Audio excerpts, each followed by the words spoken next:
it's important for me to highlight the entire tone and tonality of his messaging, and Aatma Nirbhar Bharat. I think for me that really was the core messaging.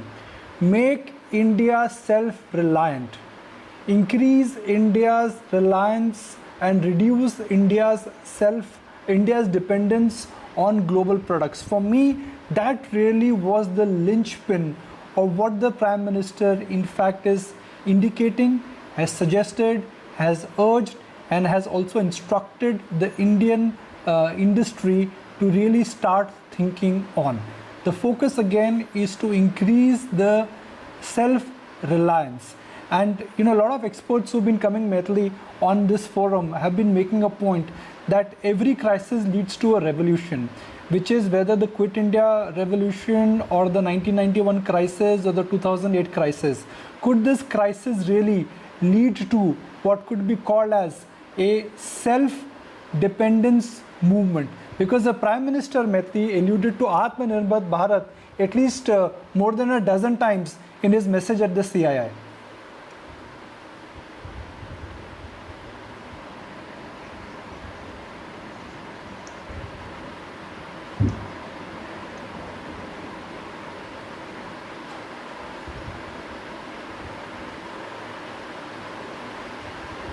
Okay. Maithili, is my voice reaching you? Yeah, now it is. Yes, Nikunj. I've lost audio once again. No, Maithili, if I have to really, let's say, just bear with us, just one of those days where audio is a bit of a problem. That's one.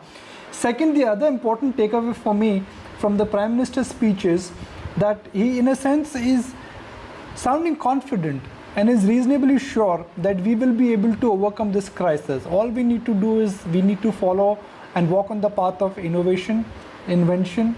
We need to have the intent, and if you put all these factors together, he remains reasonably optimistic that India's economic growth, which has suffered because of the COVID crisis, will be able to make a comeback. So very reassuring kind of an comment coming from the Prime Minister. He did not use this forum to make any big bang announcements or to indicate what is coming next in terms of a government package or in terms of directionally whether government reform is moving.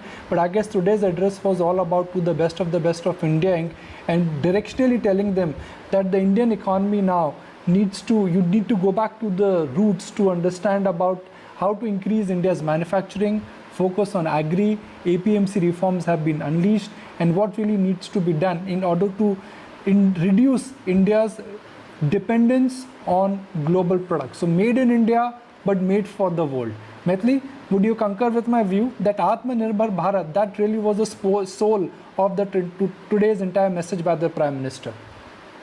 Oh yes, absolutely. And it was a very confident Prime Minister giving a very stirring speech at the kind of podium where you had all the chiefs of Indian private sector. And what was particularly noteworthy for me, Nikunj, was the fact that he said that reforms are not a random process. It is a well thought out strategy, and we will continue down the path of reform. And he urged the private sector to look at government as a partner. He said the government will be with the private sector, holding their hand, and will not back down. So that for that here is a government which is going to be supportive, continue down the path of reform, and he was very confident. Joining us, Aatma Nirbhar Bharat. Mahindra Group is not new to this whole concept of Aatma Nirbhar Bharat, but for the Mahindra Group, if I have to really focus on the choice of words which the Prime Minister spoke about, increase manufacturing, focus on agri, and let's do something which changes the life of rural India. So purely the speech in a sense was oriented towards what the good thing the Mahindra Group currently is doing. Absolutely. Of course, these two sort of sectors of economy, the what's happening with Make in India and what's happening in the agri economy, are the two very strong pillars. And for Mahindra Group, clearly these are our core businesses, and therefore we're very happy that the PM specifically made mention of these in this speech. Now go ahead.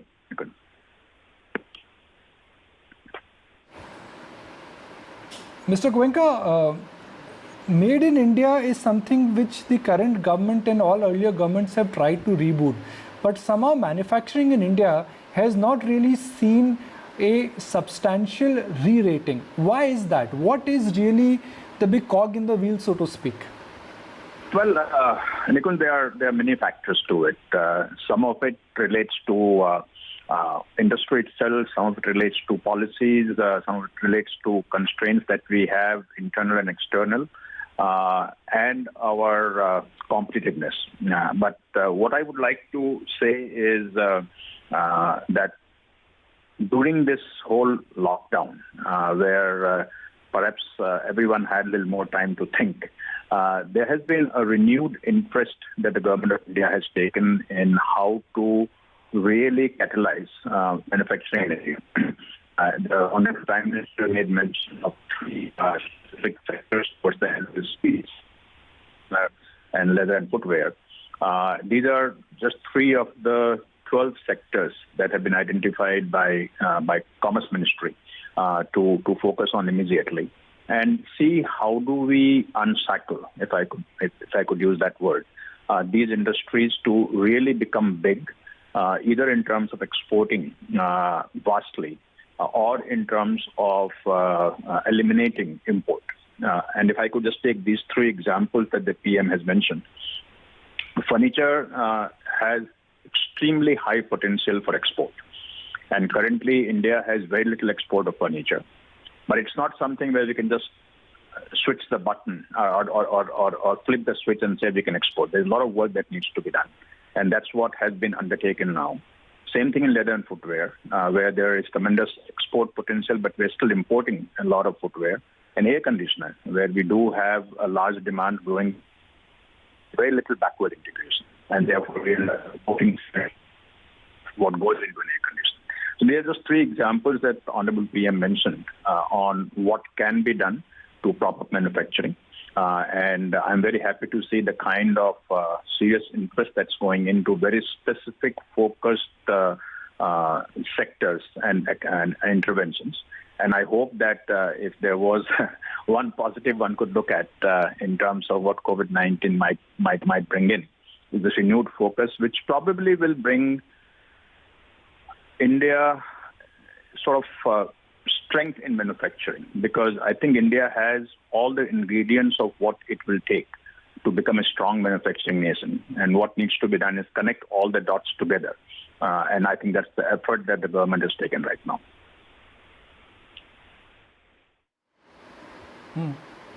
Metli, you got a follow-up question for Mr. Goenka?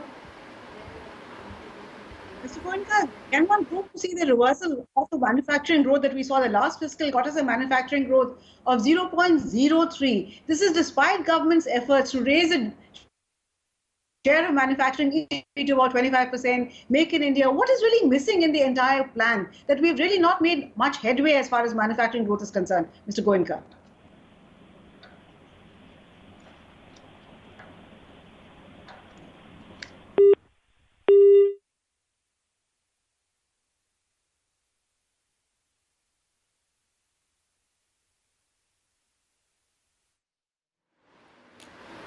Okay. I think Mr. Goenka is not there, Metli. But, so Metli, just to argue and understand Aatma Nirbhar Bharat, I wonder when everybody or every country is trying to increase their dependence on their local manufacturing or local industry, whether it is Europe or in America, where it's America first, where is the global trade headed? The Chinese and the Americans are clearly fighting with each other. India wants to reduce the dependence on foreign product. America really wants to do the same. So the narrative, in a sense, some would argue, is moving more towards protectionism and less towards global trade and global free, global back and forth of goods. Oh, well, yes, absolutely. In fact, which is why the WTO has actually predicted that we will see a decline in global trade this year with rise of protectionism everywhere. At best, you might see some kind of bilateral treaty agreements. So that is really why multilateral trade is almost a forgotten exercise. Now the focus will be on bilateral pacts to the extent that we can, bargain and India's capacity to bargain in bilateral pacts on the trade front is a little limited. So I'm afraid it will have to be a world which is increasingly looking inward. Not very happy news for global trade, but fortunately for India, the bulk of our resources, like say Singapore, which is extremely a mercantilist kind of system. In India, our strength has been that the bulk of our demand is domestic. So the external trade matters, yes, global growth matters, but what matters much more is how we manage to set our own internal house in order. Okay. Mr. Sunil Mehta also joins us now. Mr. Mehta, let's get a comment going on Prime Minister's pitch today to the CII. I think the heart and the soul of speech was clearly centered around Aatma Nirbhar Bharat. Yes, sir. Perfectly, I think he reiterated all the stands which the government has taken to open up the new sectors like coal, mining, then participation into the defense as well as into atomic energy and as well as into the space. So what basically the government is looking for is the opportunity because of the changed scenario in the world economy. Now the global trade war has taken a different turn. Many of the countries may like to shift their operation from one country to the another, and India can be a beneficiary of the shift.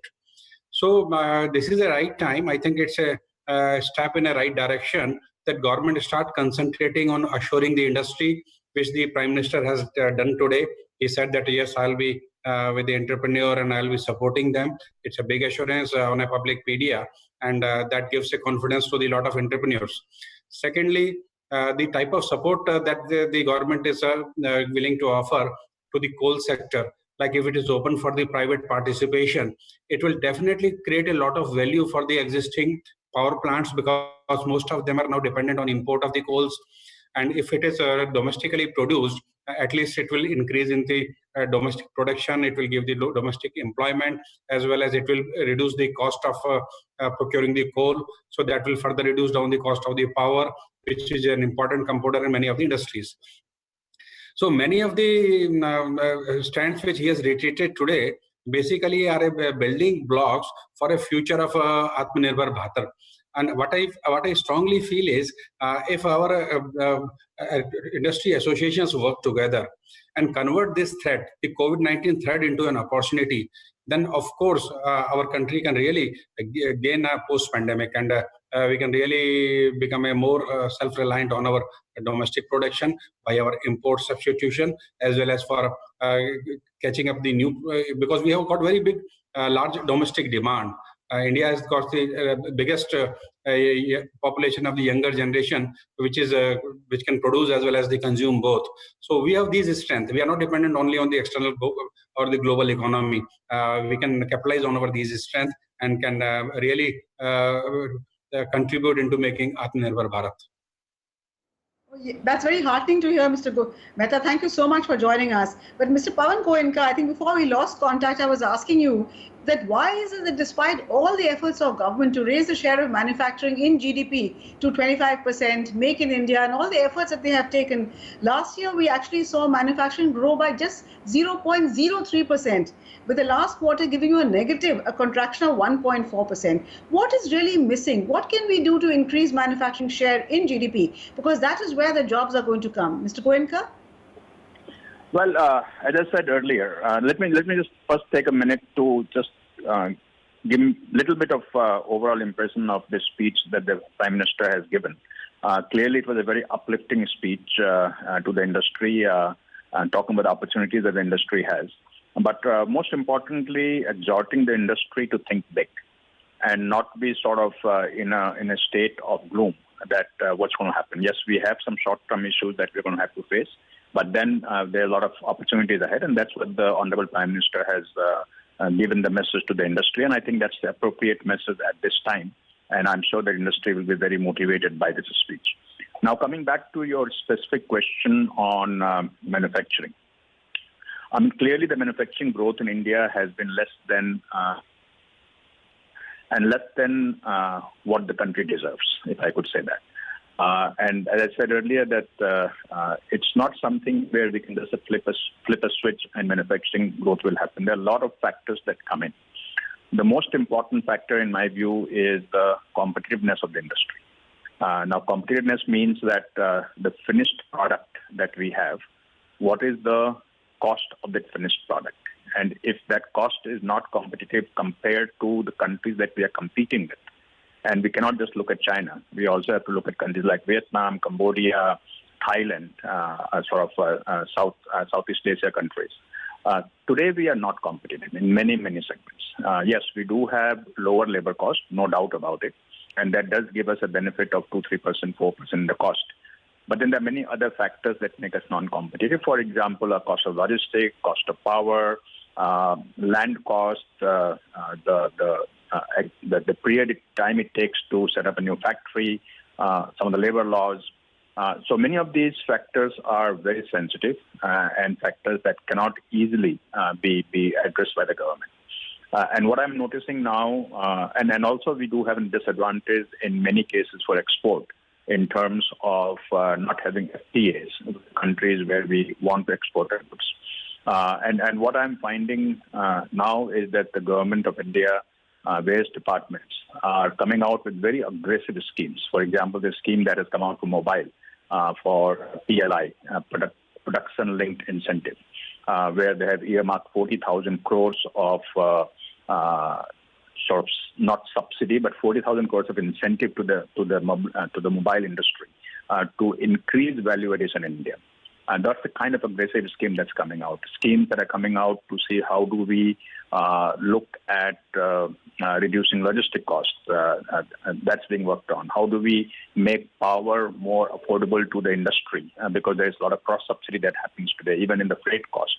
There's cross-subsidy. So I think what I'm trying to say is that the holistic look at how do we grow manufacturing from the government side, I'm seeing that in the last several months.